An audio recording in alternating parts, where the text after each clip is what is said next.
Olá, bem-vindos ao nosso canal A Origem das Ideias. Vocês que nos acompanham pelo YouTube, já vou pedir antecipadamente cliquem aí no botão de inscrição, cliquem no sininho para receber as notificações, compartilhem o vídeo com os amigos. Quem nos acompanha pelas plataformas de podcast também, por favor, se inscrevam no nosso canal e compartilhem com os amigos esse áudio. Meu nome é Braz Oscar, falo com vocês daqui de Portugal. E o tema do nosso programa hoje é discriminação policial. Por que a polícia está sempre errada? Bom, para debater esse tema, temos aqui os nossos comentaristas de sempre. O Ricardo Gantz, que é rabino, professor de filosofia da Universidade de Bar Ilan, fala conosco diretamente de Israel. E o Kleber Tavares Neto, que é procurador da República e professor de Direito também, fala conosco do Brasil, diretamente do Rio de Janeiro. E nós temos um convidado especial hoje, que é o Jorge Hawila, que Jorge, o seu cargo... Perdão, eu esqueci o nome. Não, sem problemas. Eu sou inspetor de segurança penitenciária e sou policial militar da reserva. Exatamente, o Jorge é inspetor de segurança penitenciária e policial militar da reserva. Fala com a gente também do Rio de Janeiro. Ele é policial militar no Rio. E a gente vai debater um pouco sobre isso hoje. A função de segurança pública, os agentes de segurança pública de uma maneira geral, policiais, militares, no imaginário coletivo ocidental, digamos assim, sempre ocuparam uma posição heróica, até por conta da natureza da função. O policial, seja ele na figura do soldado, aqui em Portugal existe uma noção muito forte do soldado ser ligado à figura ainda do cavaleiro medieval. Isso sempre foi ligado a algo positivo. Existe uma ideia positiva, ou pelo menos existia, dentro da imagem das pessoas que doam a sua vida, colocam a sua vida em risco para proteger as pessoas, para proteger a comunidade, a sociedade. E devido às virtudes, né? As virtudes inerentes à própria função, você precisa ter coragem, você tem que ter bravura, você precisa de inteligência, você precisa de temperança. Então são várias virtudes muito positivas que estão ligadas com essa função. Com a função, exatamente. Um exemplo que eu dou aqui a 50 passos aqui da minha sala, onde eu estou falando com vocês agora, está enterrado, por exemplo, o Beato Dom Fernando. Ele é visto como um herói nacional, irmão do infante Dom Henrique, que foi um grande cavaleiro. Os méritos, as virtudes dele foram todas militares, e ele é venerado como um santo por Portugal, apesar de a Igreja Católica reconhecê-lo oficialmente como beato. Isso sempre esteve presente no coletivo das pessoas, né? no imaginário coletivo das pessoas. Mas, de uns tempos para cá, o que a gente percebe? O discurso da academia, da mídia, dos jornalistas, ele cada vez mais tende a colocar a polícia como um vilão. A polícia é vilanizada, é colocada como um opressor, como, enfim, a parte que está sempre errada na história, para falar de uma maneira bem popular, bem simples de entender. Quem está errado é sempre o policial. Ele agindo, ele está errado, ele não agindo, ele está errado.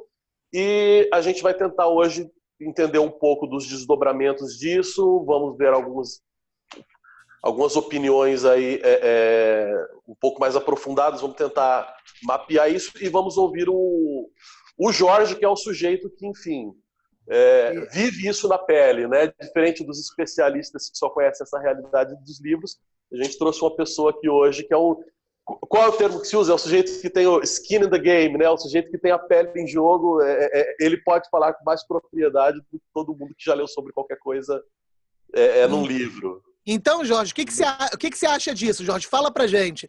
Esse negócio aí, que o policial, se age, ele tá errado. Se não age, ele também tá errado. Você já viu isso na sua realidade, Jorge? Cara, só, primeiramente, muito obrigado aí pelo convite. Eu sempre fico muito feliz de poder acrescentar aí, sempre que puder, a parte do policial, porque dificilmente o policial é ouvido. Vamos começar já assim, a mídia dá reportagem, enfim, todos falam, todos discutem, vários especialistas que são especialistas acadêmicos que nunca efetivamente passaram por uma situação real, e dificilmente se dá voz ao policial. Inclusive, no regimento da Polícia Militar, o policial não pode sequer falar com a imprensa, tá? Tem que ser a assessoria de imprensa. Então, mesmo que ele esteja sendo acusado, ele não tem como se defender. O repórter pode acusar ele e ele não pode responder. Já começa por aí, é uma coisa absurda, mas então, sempre que esse canal é aberto, qualquer um que abre o canal para alguém que tenha vivência, eu fico muito feliz e grato por isso. Eu posso dar um exemplo para vocês muito prático na situação que aconteceu naquelas manifestações de 2013, quanto aos 20 centavos, milhões de pessoas na rua, black blocs, enfim, algumas pessoas, muitas pessoas de esquerda, algumas pessoas moderadas, algumas pessoas que efetivamente não tinham nem vinculação política, mas que estavam ali representando um sentimento de insatisfação com a política, acho que na verdade era isso. E teve, obviamente, tiveram aquelas quase que batalhas campais na rua, na Presidente Vargas, enfim, na Alerj. E isso foi muito marcante, porque a polícia fica na situação que ela não tem razão jamais. Então, por exemplo, viam black blocs com coquetéis Molotov, com paus, pedras, tentando incendiar a Assembleia Legislativa. Assim, por isso só já seria um absurdo do absurdo do absurdo. Você está tentando queimar a casa do povo, né? Mas, enfim, aí a polícia está lá o batalhão de polícia de choque na beira para proteger, e obviamente é a função dele, ele tem que fazer isso. Aí os black blocs começam a atacar coquetéis Molotov. O que o batalhão de choque faz? Debela a confusão usando os meios necessários. Nessas manifestações de 2013 foram vários dias consecutivos e, enfim, teve colega que ficou um mês praticamente sem ir para casa, direto, tocando prontidão no batalhão de choque. E nesse momento, os caras estão lá destruindo a Alerj. Você faz o quê? Você dá tiro de borracha, você joga gás de pimenta ou você deixa queimar a Alerj? A função, você é obrigado a defender. Então você foi lá e deu tiro de borracha, debelou. Não teve um morto. Então, assim, manifestações com milhares de pessoas na rua, que chegaram a milhões. Eu acho que teve um dia que deu mais de 1 milhão de pessoas. E não teve um morto. No meio de uma confusão, gente tacando coquetel Molotov. Quer dizer, a polícia deveria ter sido aplaudida. Jorge, só te interromper um minutinho. Explica, talvez, para os ouvintes o potencial lesivo de um coquetel Molotov. Se você puder. É óbito. Na verdade, o coquetel Molotov, além de destruir, ele incendeia uma bomba caseira incendiária. Além dele destruir o prédio, seja o que for, quem estiver dentro vai morrer. Se pegar numa pessoa, está morto, vai queimar. É muito rápido. O potencial deles de queima dele é muito forte, muito alto. Então, assim, se você jogar um coquetel Molotov na cabeça de alguém, é como se estivesse jogando uma granada. A pessoa vai morrer de qualquer forma, vai morrer queimado, mas vai morrer. Então, assim, tu imagina os caras jogando coquetel Molotov, os caras tocando o terror, aí a polícia vai e reprime. Conseguiu reprimir sem mortes, sem óbito. E a imprensa no dia seguinte, não, porque a polícia foi nefasta, a polícia deu tiro de borracha, pegou no tiro no olho de não sei quem. Cara, eles estavam sofrendo uma força letal contra eles. Usaram um armamento não letal para poder manter a instituição, para poder manter a ordem. E mesmo assim, a polícia está errada. Se a polícia nada faz e queima o Alerj, morre gente, como aqueles policiais todos ali na porta deixaram isso acontecer? Aí a polícia usa os meios necessários. Olha, tá vendo? Foram violentos. Assim, não existe certo. A polícia está sempre errada. Eu vou até pedir aí para o professor Kleber para falar com a gente, para tentar dar o aparato jurídico para isso, porque realmente o policial não se vê, não tem o que fazer. Isso aí é um problema que eu, desde a época de faculdade, eu também fui policial 2 vezes, do Rio de Janeiro, da Polícia Civil do Rio de Janeiro, fui oficial de cartório e delegado de Polícia Civil. E já na época que eu fazia de direito, eu já era policial, e identifiquei que a atuação policial, a atuação correta, ela está sempre andando numa linha, né, entre o excesso e a omissão. Né? Quando eu falo excesso e omissão aqui, eu estou falando de forma ampla, não estou falando os tipos penais, né? Podem ser vários tipos penais. Eu vou analisar essa situação específica que você trouxe aí, que, pelo que você me falou, foi uma situação de sucesso na atuação policial, porque eles conseguiram até, na verdade, agir abaixo do que a lei lhes permitia, né? Conseguiram agir de forma menos incisiva até do que a lei permitia, tendo em vista que eles tinham equipamento para isso. Né? Mas vamos lá. Primeiro, se eles se excedessem, né? Vamos lá, eles se excederam e, por acaso, você não tinha nenhum policial ali. Né? Digamos que nós não tivéssemos policiais com equipamento para debelar uma manifestação que aconteceu de modo surpresa. Bom, aí o policial, sofrendo, né, um ataque, ele, de uma ação letal, de potencialidade letal, como você disse, ele poderia usar em resposta ao quê? Uma ação letal. Então, ele poderia usar arma de fogo e vir a matar as pessoas que estavam usando o coquetel Molotov ou tacando pedra, porque, bom, uma pedrada na cabeça é óbito, né? É tentativa de tacar uma pedra na direção de alguém, aqueles pedregulhos de pedra portuguesa do Rio de Janeiro, a meu ver, aquilo é tentativa de homicídio. E eu, inclusive, já sofri isso também, né? Felizmente, nenhuma me acertou, era de noite, o pessoal jogava mal as pedras, mas numa prisão que eu fiz, eu também já passei por isso, mas isso aí é tentativa de homicídio. Se a pessoa estiver armada, se o policial estiver armado, a lei autoriza que ele puxe a arma e atire. Tá?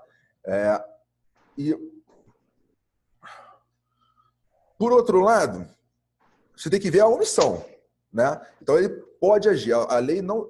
Aliás, complementando, não só a lei autoriza, como a lei obriga. Porque ele, se é um policial que está de serviço, ele tem o dever de fazer cessar a agressão. Porque a agressão não era só contra os policiais, para a gente falar de legítima defesa.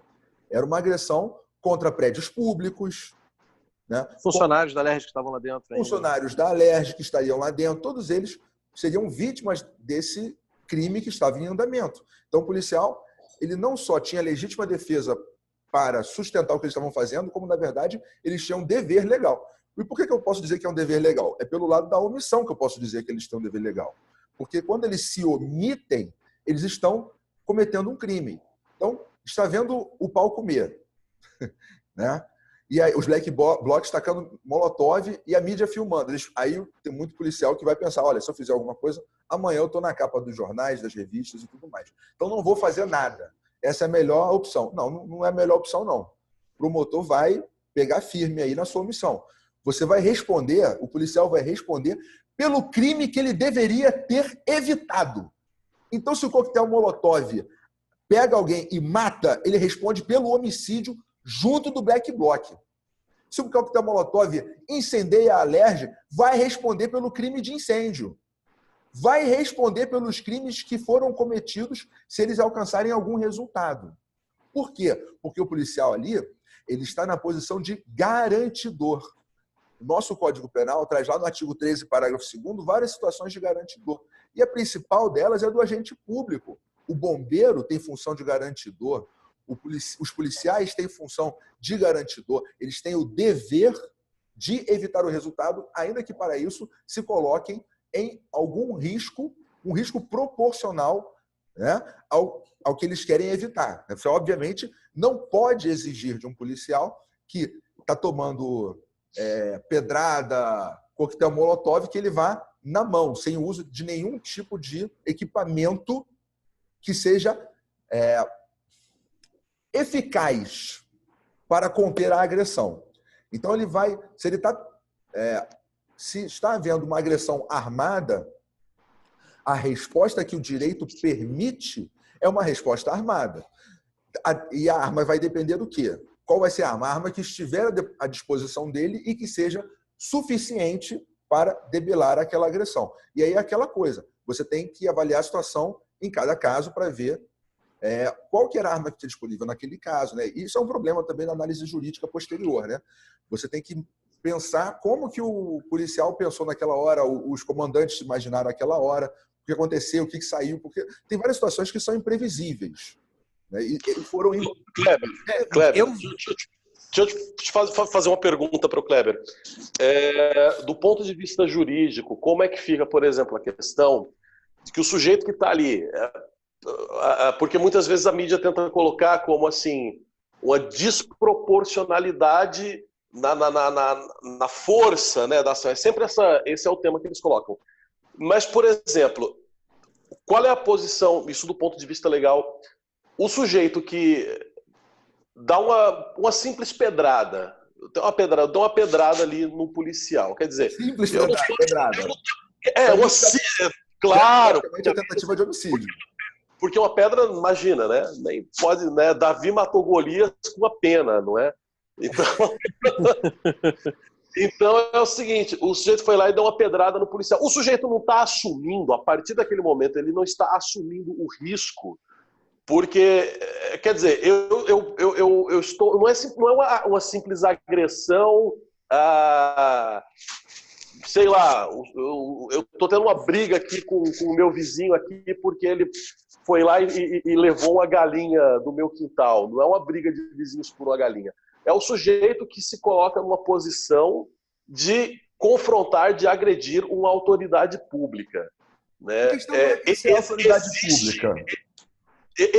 Enfim, do ponto de vista jurídico, isso por si só não dá a entender que assim, porra, porque assim, é um policial e ele tá armado. Eu vou lá e dou uma pedrada nele. Eu tô esperando quem troca que o policial fale: amiguinho, guarde essa pedra e plante amor no seu coração. Entendeu? Porra, se eu tenho um sujeito com a arma e eu dou uma pedrada nele, eu tô esperando que eu vou tomar um tiro, meu irmão. Qual é quer dizer, do ponto de vista jurídico, existe uma diferença entre eu dar uma pedrada num policial e dar uma pedrada no meu vizinho? Do ponto de vista jurídico, não tem, não. Você está tendo... Quer dizer, se você dá uma pedrada num policial para matar o policial, é muito mais grave. Aí você tem um homicídio qualificado. Você tem essa qualificadora, acho que desde 2015, no Código Penal, que é crimes contra agentes de segurança pública. Então, algo recente, 2015. Você está cometendo um crime mais grave ainda. Só que do ponto de vista da resposta que ele vai receber, isso é indiferente. Porque a pessoa que está no flagrante delito, ele tem ele perde certos direitos fundamentais, né? Perde, digamos assim, o direito à integridade e à vida dele na medida do crime que ele está cometendo. Né, naquele momento que ele está em flagrante delito. Então, como você disse, você está furtando uma galinha, você não vai esperar que tome um tiro de 12 na cabeça por causa de um furto de galinha. Seria algo completamente desproporcional ao crime que está sendo cometido. Agora, se você está tentando matar uma pessoa, né, você pega até nos manuais de atuação policial, eles estão lá dizendo, olha, se tem alguém que está já atuando no caso, eles usam o termo suspeito, né, porque é um manual. Quando a mídia fala um suspeito, é fake news. Mas o manual policial, ele tem que usar esses termos. Então, o manual policial fala: o suspeito está usando de força letal. Né? Está usando de força letal contra você ou contra terceiro, contra o policial ou contra terceiro. Então, você deve usar força letal também. Você pode usar força letal e deve para poder neutralizar ele. Porque você tem o dever de neutralizar. O policial tem o dever de neutralizar ele. Não existe essa história de, não, primeiro eu vou dar voz de prisão. Né? O cara está atacando coquetel molotov e olha, você está preso. Aí o cara não aceitou. Bom, então agora eu vou lá tentar chegar perto dele para pegar as mãozinhas dele e botar algema. Se ele não deixar, aí eu vou fazer ai, e vou começar a bater nele. Não existe isso. Se o cara está usando força letal, é força letal, ponto. O negócio de uso progressivo da força é o que você tem que ver na hora. Né? É o uso progressivo, assim, na verdade, tem que ser o uso proporcional da força. Proporcional ao quê? À agressão. Uso proporcional da força policial, na legítima defesa do policial. Não, e a questão, só fazendo um parênteses aqui, legalmente falando, eu também dei esse gancho, esse mote, até para poder explicar para o público. Assim, a maioria dos policiais consegue entender bem isso, porque a gente tem os manuais, a gente tem essa pirâmide de uso proporcional da força e tudo mais. Só que, assim, para a mídia, para a sociedade de um modo geral, eles não conseguem entender dessa forma. Ele acha o seguinte: você tem uma arma de fogo, você é superior a qualquer outro. Ele não entende que o cara tomar uma facada, ele morre. Então, assim, se eu tinha uma faca, por que você me deu um tiro? Pô, um tiro é muito mais forte do que uma faca. Cara, uma faca mata igual uma arma. Então, assim, as pessoas não conseguem entender que você não pode simplesmente deixar-se morrer ou deixar matar alguém porque você não tem uma faca também. Não, o cara vê com a faca, eu tenho que ter uma faca. Não faz sentido. Então, o cara vê com um taco de beisebol, então o policial tem que catar um taco de beisebol para poder ser igual. Não dá, não faz sentido. O policial está ali para fazer cumprir a lei. E por isso, assim, eu acho que existe essa grande dúvida na cabeça da sociedade, que na verdade é uma certeza errada que eles têm, de que o policial está sempre errado. Aí, nessas manifestações, assim, é bem claro, tinham 3 tipos de pessoas lá dentro, naquelas manifestações. Tinham os loucos, os black blocs, os caras que queriam destruir tudo, tacar fogo, queimar, matar as pessoas, acabaram matando lá o jornalista da Band.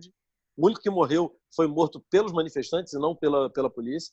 Você tinha aquele professor, aqueles caras de esquerda, enganjados, que não são violentos, mas que são enganjados, são de esquerda, que acham que a polícia está sempre errada.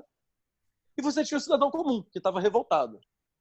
O que aconteceu foi, no meio da manifestação, milhares de pessoas, milhões de pessoas, confusão acontecendo, bala, coquetel molotov, pedra e tal. Aí um black bloc vinha e fazia uma ação dessa absurda, vândalo, fazia uma coisa que ameaçava a vida de alguém, aí o policial usava força contra ele. A partir do momento que o policial usou a força contra ele, aquele cara de esquerda que é enganjado, que não gosta da polícia, que não é violento, mas que está ali com raiva da polícia, quando ele vê o policial dando um tiro de 12 de borracha num black bloc, ele parte para dentro do policial. Não, você não pode fazer isso. Aí o que o policial faz? Para conter, bala de borracha nele também. Aí aquele cidadão que não é nem violento, nem é enganjado, mas que ele é amigo desse professor de esquerda, que é aluno, que estava ali, porra, tá vendo? A polícia tá atirando no cara que é moderado. Parte para dentro dos PMs. Então, assim, é uma escalada de gente contra a polícia de uma forma absurda, rápida, e que a polícia faz o quê? Controla. Aí a polícia começa a dar tiro em todo mundo, porque partiram todos para dentro da polícia. Dali aconteceu isso naquele Piranhão ali, onde é o prédio da prefeitura. Aconteceu isso na Alerj.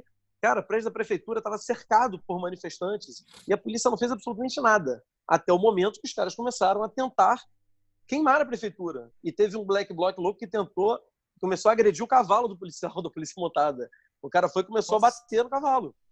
Aí a polícia, obviamente, reavidou. Aí aquele cara moderado partiu para dentro. A polícia revidou. Aí o cara que gosta do moderado partiu para dentro. Cara, olha o espiral de loucura, porque as pessoas não conseguiram entender que o policial estava fazendo o trabalho dele quando reprimiu o cara que estava tentando tacar fogo. Aí você vira aquelas situações de crime multitudinário, psicologia de crime multitudinário, que eu falei num vídeo anterior, não sei se do meu canal ou da Origem das Ideias, em que... A gente coloca aqui no card, o pessoal pode... Vai aparecer aqui no card. Aqui. Beleza. Eu mencionei a dificuldade que é para você conter situações de crimes multitudinários. E a análise também é completamente diferente da psicologia ali dessas situações de grupos que não se juntaram para cometer crimes, mas por uma situação como essa aí, de uma manifestação, acaba que todo mundo adere ao cometimento de determinados crimes, né? E aí é aquela situação imprevista, às vezes não foi prevista, mas mesmo que prevista, é o caos, né? E como é que você lida com uma situação como essa, né? E eu gostei que você falou da palavra espiral também, depois eu quero ver se eu consigo fazer uma análise disso aí, com base naquele livro do Snapping, lá, a questão da espiral da morte. Como as pessoas, de repente, mudam assim e surtam. Agora, eu não sei, eu acho que não tem, de repente, uma relação direta com isso. Mas agora a gente viu já uma situação em que os policiais atuaram com sucesso, de modo até mesmo abaixo do que a lei os permitiria, tendo em vista um excelente planejamento que foi feito aí pela Polícia do Rio de Janeiro, né? Eu queria ouvir, e mesmo agora... assim, como se fosse excesso.